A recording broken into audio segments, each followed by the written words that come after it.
Friends, నేను చేస్తున్న recipe వచ్చేసి మక్క గారెలు. ఫస్ట్ మక్కని తీసుకొని ఒలిచి పక్కన పెట్టేసుకోవాలి. ఒలిచిన మక్కలని మిక్సీలో వేసేసుకోవాలి.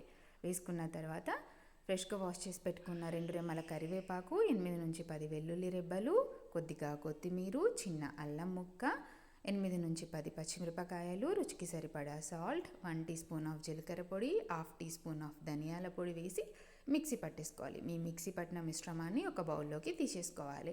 ఇప్పుడు ఇందులో 2 టీ స్పూన్స్ ఆఫ్ బియ్యం పిండి వేసి బాగా కలిపి మనం కడాయి పెట్టుకొని కడాయిలో ఆయిల్ వేసి ఆయిల్ వేడెక్కిన తర్వాత ఒక్కొక్కటిగా మక్క గారెలు అందులో వేసేసుకోవాలి. ఇప్పుడు మీడియం ఫ్లేమ్లో పెట్టి వాటిని వేయించుకోవాలి. ఒక సైడ్ వేగిన తర్వాత మరొక సైడ్ తిప్పి మీడియం ఫ్లేమ్ టు లో ఫ్లేమ్లో వేయించుకోవాలి. అప్పుడు లోపల కూడా పర్ఫెక్ట్గా కుక్ అయిపోయి మనకు మక్క గారెలు రెడీ అయిపోతాయి. వెదర్ కూల్గా ఉన్నప్పుడు వేడివేడిగా మక్క గారెలు తింటే భలే టేస్టీగా ఉంటుంది కదా. బాయ్. మా ఛానల్ని లైక్ చేయండి, సబ్స్క్రైబ్ చేసుకోండి.